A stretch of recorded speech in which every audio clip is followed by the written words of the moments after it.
Welcome to the Recovery Daily podcast. I'm your host, Rachel Miller. I'm a stroke survivor and grateful recovering alcoholic. And today's topic is, are procrastinators lazy? This is something that, I've been saying really my whole life. When somebody is procrastinating, I say that they're lazy. Well, come to find out that there is a different reason for somebody procrastinating. Go figure. So I want to talk about that today. Um, this morning in my sobriety meeting, I heard several things that were related to this topic. One was stay strong amidst temptation. Another thing I heard was starve your distractions, feed your focus. I also heard, am I a spectator in my life or do I carry the ball? Am I a part of the team? How about in recovery? Do I carry the ball or am I a spectator? And so I want to talk about how to make it a habit of pairing doing with avoidance and procrastination rather than pairing inaction with avoidance and procrastination. So, we talked about habits a few days ago, and we talked about how you got to try something for 21 days, at least 21 days, in order for it to become a habit. And so I don't really suffer from procrastination, but I have a lot of people around me who do, and some loved ones. So I just wanted to talk about the topic because I don't like calling a procrastinator lazy. So I thought this was interesting what I found out. I went into looking more at the psychology of procrastination. So I wanted to start with my sobriety because that's where procrastination stopped for me, was when I got sober and I started doing this next right thing. So I want to talk a little more about what that means, a different angle on the next right thing. So, what I learned in sobriety is that not doing could kill me. And by that, I mean, if I don't go to a meeting, if I don't call my sponsor, if I don't do the things that I need to do, read from the literature, do my prayers, all of these things, the meditation, all of it, if I don't do it, I have the, it's possible that I might drink again, and or I'm more likely to drink again if I don't do in sobriety. What I heard today was the phrase delay is deadly in recovery, and that's very true. So, is procrastination laziness, or is there something else going on in our brains? Well, I'm sure you can fast forward and imagine that it is not laziness. And so I'm going to talk a little bit about what is happening in our brains and how can we try to avoid procrastination. So, another thing that I heard this morning was that we need to slow down in our lives and look for opportunities to help other people. And the reason why this has anything to do with the topic today is because it made me think about, number one, that I had just done an episode on slowing down in our lives. But I started thinking about how we are so hyper focused on what we are and aren't doing in our lives.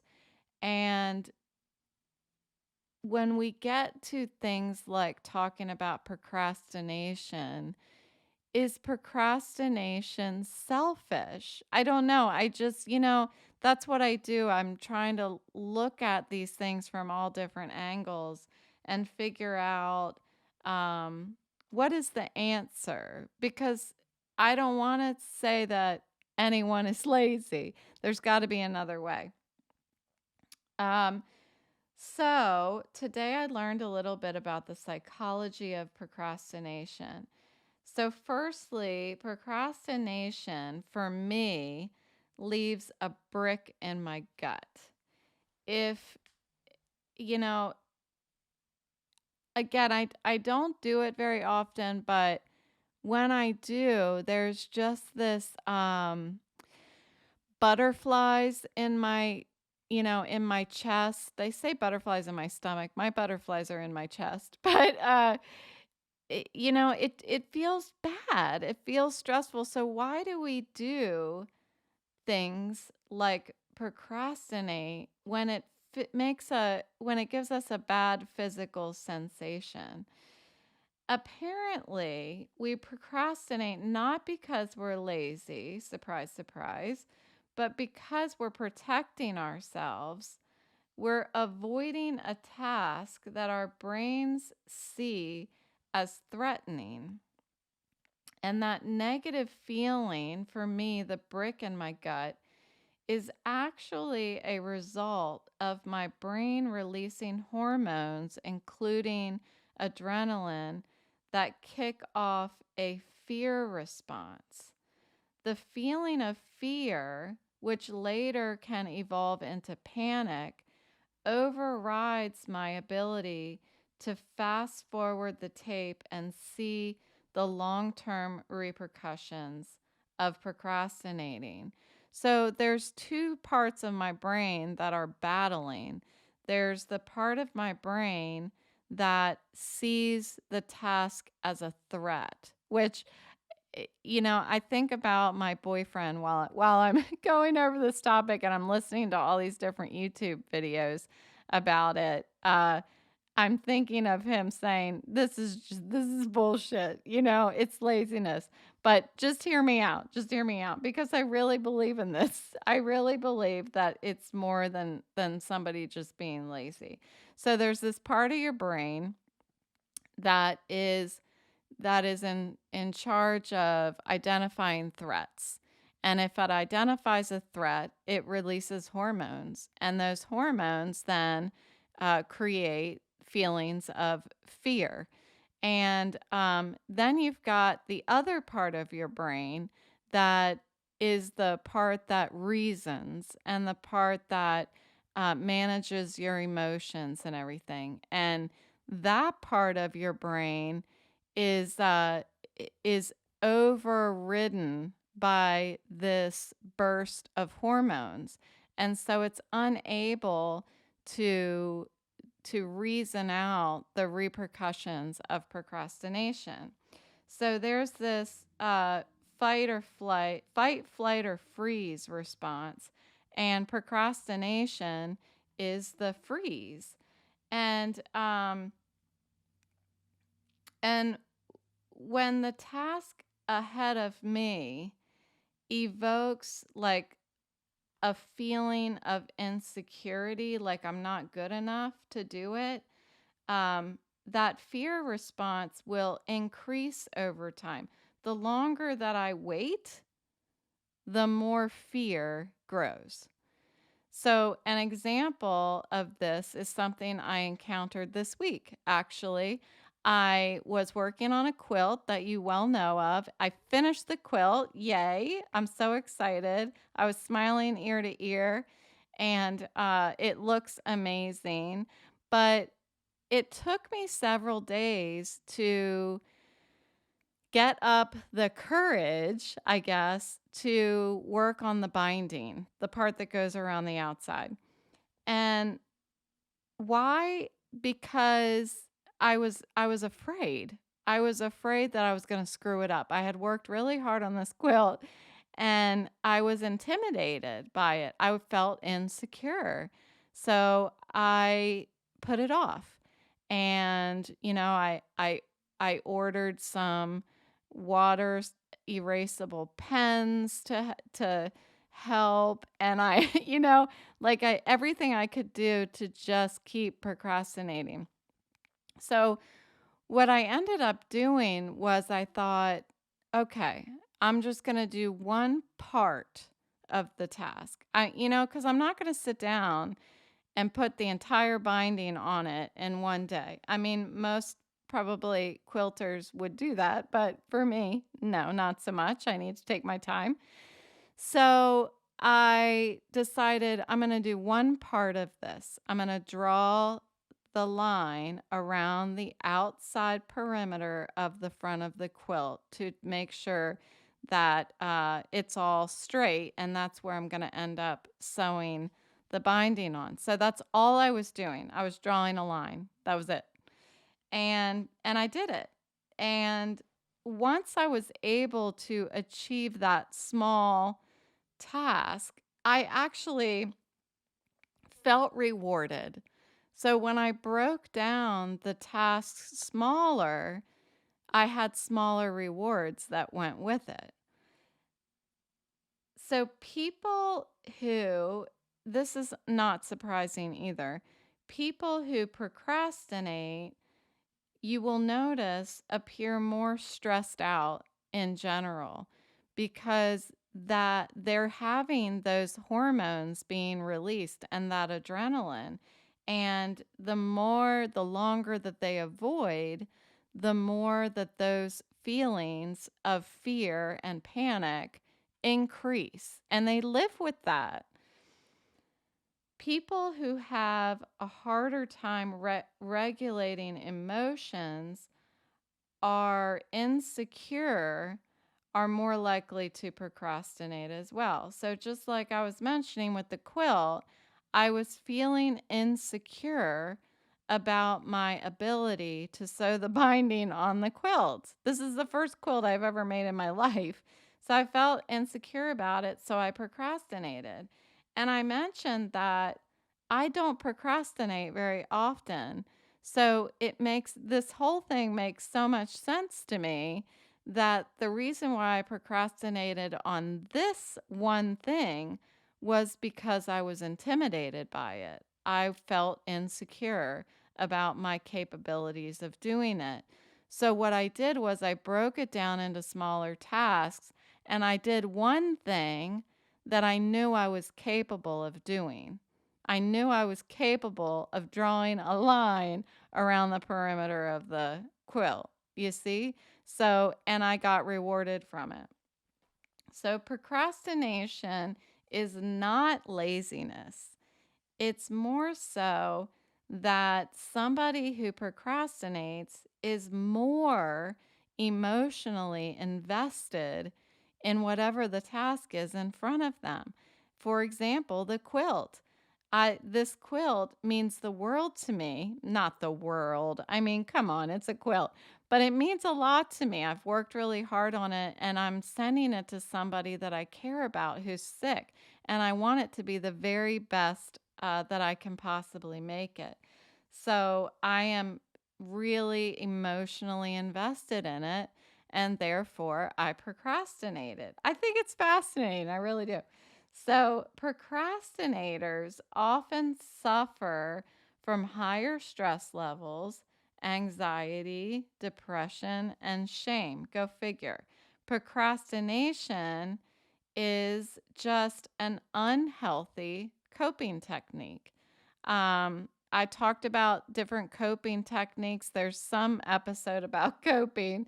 Um, and this is just an unhealthy coping technique. Oh, I talked about creative coping. That's what it was. So this is unhealthy coping. So one thing that I know that I did with my kids, which is not the way that you want to handle somebody who's procrastinating, is, and maybe you've done this, hammer down on them and be like, you need to get this done. Stop putting it off. Create a schedule for yourself. You need to work on it a little bit every day. Don't do it all at the end because your work is going to suffer for it, blah, blah, blah. And instead of hammering down on a procrastinator and getting them on a strict schedule, which just increases the stress, increases the emotional aspect of everything, we need to actually address the fears and the emotions that are that are evoked from whatever the task is that they're facing. So, how do we beat procrastination? This is um this is what I have done over the past 7 years. When I was drinking, I procrastinated on everything.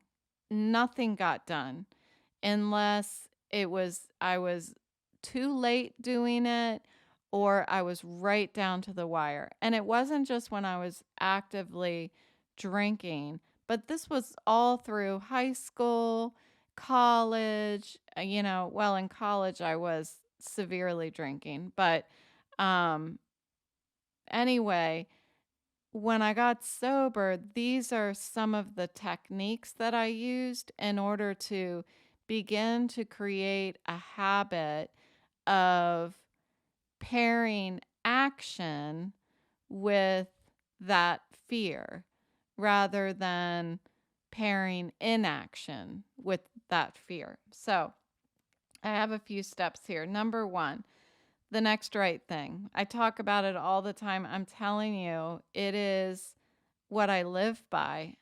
Nothing I do anymore is is this big thing in front of me. It's all little tiny next right things. So, small steps. Break down the task into steps. If the whole task is driving an emotional response, like putting the binding on the quilt, then break it down far enough that the next right thing does not cause an emotional response, which was drawing the line around the quilt. That didn't cause an emotional response. And, I actually kind of enjoyed it because I was actually taking a step, and that is rewarding. I've talked about in the past about how on Saturday mornings when I first entered sobriety, I had a 10 a.m. sobriety meeting that was up on the mountain on Mission Road. And I would sit there. It was the last thing I wanted to do is get up and get in my car and drive up to this meeting because I had been working all week. I had like an hour and a half commute both ways. It's just not what I wanted to do. I wanted to be cozy in my pajamas and drink my coffee and sit with my boyfriend in the morning. But instead of looking at it as I have to go to this meeting, you know, instead I just was able to, and I don't know how to break down how I was able to think of it this way, but I thought of it more as literal steps. I thought of it as, okay, I need to stand up. Okay, I need to take a step. And that was what got me going, and the more steps I took, I wasn't going to stop. And the next thing I knew, I was at the meeting. But it was breaking it down into these tiny little uh, steps, literal steps that did not cause an emotional response. And one thing that I was thinking about as I was working on this podcast script was I was thinking about my daughter. She has, I don't know where she got it from. It's certainly not me. She has this incredible way of looking at a project that is ahead of her. And, like in school, she would have a project that was due 2 months from then. And she was the kind of kid who would work on the project for 30 minutes every day for the next 2 months. She wasn't perfect at it. Nobody's perfect, but she really would do that. It's like the dream student. Who does that? I didn't do it. And then she would end up not being, pressured in the end and not feeling this extreme stress in the end. And not to call out my son, but I'm going to. He was the other way. He was more of the procrastinator, and he would wait till the last minute and he would write the whole paper. But here's the difference. No matter, both children, they both did things in a, one end of the spectrum and the other end of the spectrum, and the end result was awesome for both of them. But who had the most stress? I'm thinking it was probably my son, because I remember encountering him late in the evening when he's trying to bang out a paper, and he was stressed out because it had to be done. But, my daughter had a lot of stress too. So I don't know. I don't know, but there are people who work better under pressure. And I was always like that. At least that's what I called it when I was in school. I was like my son, where I would just wait and I would do it at the last minute. And I was able to get a really good grade and I was able to do it. Sometimes when we run across people who are very intelligent, they tend to make it a habit of not working as hard. And I'm not saying that I'm incredibly intelligent and so I don't have to work really hard, but it's a trend that I see. Um, and I didn't look into that, so I'm just thinking about that. That might be something else to look into, is the ratio of intellectuals to procrastinators. So anyway, I stray from my script here. So the number one, how do we beat procrastination? Number one, break it down into small bits. And I call that the next right thing. Number two, set the bar low. Don't be so aggressive. And I was thinking about my yoga habit and what I would have normally done prior to stroke recovery is I would be doing 1 hour yoga every day at 4 o'clock. And my bar was set way up there. And if I did not achieve that 1 hour, I would beat myself up about it. And I'm not doing that today with my yoga habit that I'm building. I'm on day 4. I have not done my yoga yet today, and it is 10:30 at night. So we'll see. I might have broken my habit for today, but it's okay. Again, I can't beat myself up about it because that's not doing me any good. If I beat myself up today for not doing yoga, then guess what? I'm not going to do my yoga tomorrow. I'm not. I'm just not, because I'm going to be mad at myself and it's going to elicit negative emotions. So set the bar low. Don't be too aggressive with yourself. Number 3 for beating procrastination, reward more often. And with the quilt binding, I was able to, just by drawing that line, I felt rewarded. Um, if you're working on something like studying and there isn't necessarily a reward.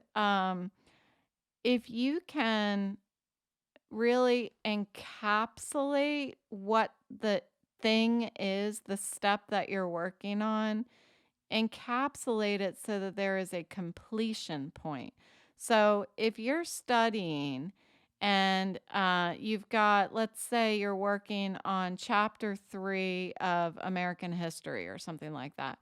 If you are saying, okay, I'm going to study chapter 3 for American history for 30 minutes tonight, you're probably not going to get so much of a feeling of reward from having that general t- step.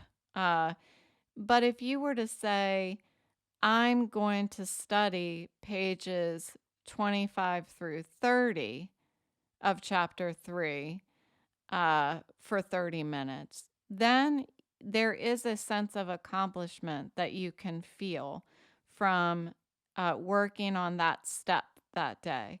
So try to draw a box around whatever it is that you need to do, whatever the step is, and you're more likely to feel rewarded.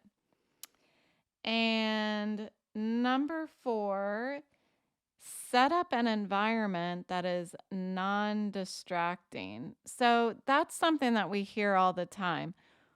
What I think is most important for procrastination, to beat procrastination, not for procrastination, but to beat it, is to make things easier to access. So, for example, yoga.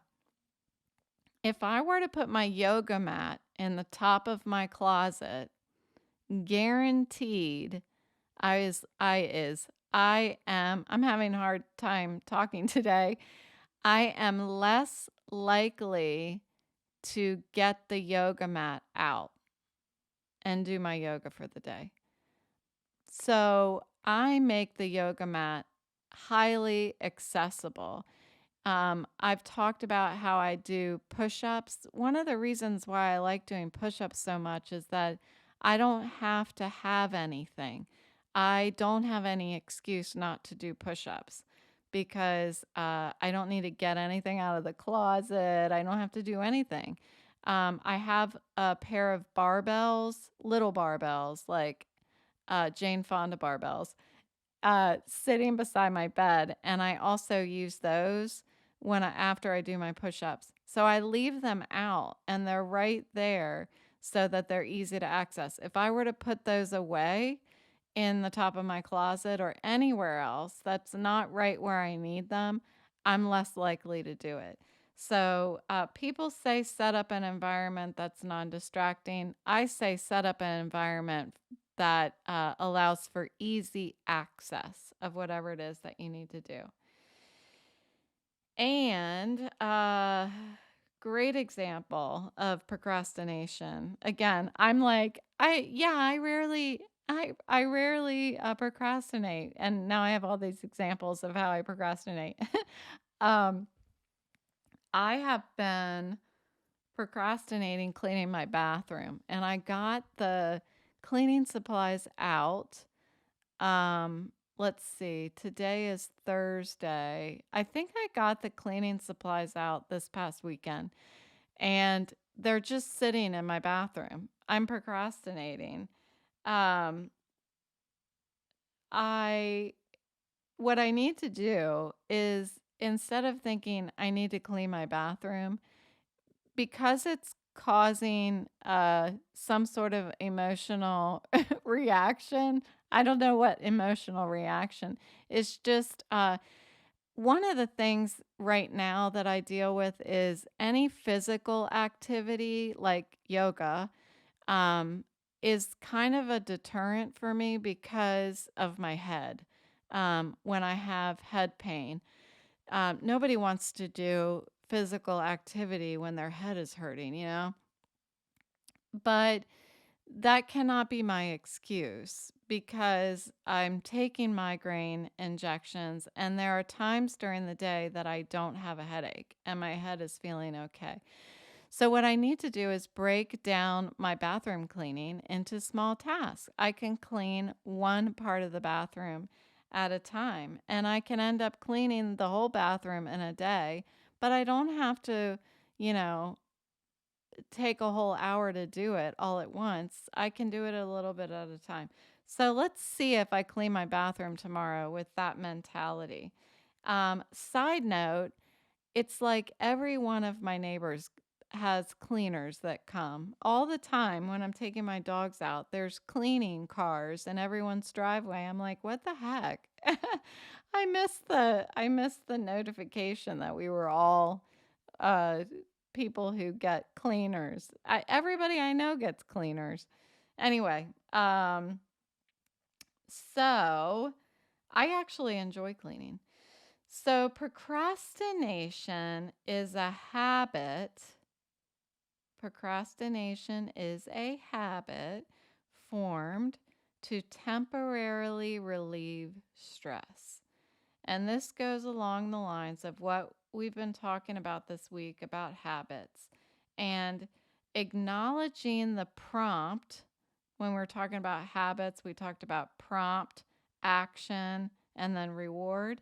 So, acknowledging the prompt or trigger that's causing the procrastination, then acknowledging the action, which in the in procrastination would be inaction, and then how is that providing the reward? The reward is temporary relief. So at the point that we can choose to take a step uh, for the action. Okay, let me rephrase that. Sorry. At when we feel that trigger, that prompt that typically makes us freeze and not do whatever it is, my suggestion is that you take a step forward. I'm thinking about my sobriety meetings and how I made that freeze change into action by taking a step with my foot, taking a step forward. So I'm wondering if when I feel the feeling of inaction due to a trigger, a stress trigger, then I'm going to take a step forward, meaning I'm going to get up off the couch or wherever I'm standing. I'm going to take a step toward whatever it is I need to do, one step. And by doing this is practicing disassociating the stress, the prompt, the trigger with inaction. So if every time I feel the prompt, I literally take a step forward to represent action instead of inaction, then I might just start building a habit of acting instead of procrastinating. And it makes a lot of sense as far as comparing it to all the other things that I've done in sobriety where I didn't know how to let things go. So I started putting this sticky paper in my, you know, in my God box with the person's name on it who I couldn't let go of my agitation. And with the prayers, I didn't know who I was praying to, so I just acted as if I knew who I was praying to. I just did it anyway. It's this kind of practice and taking little itty bitty tiny action, taking a step, training my brain to do something differently than what it was doing before. And we can do that because of neuroplasticity.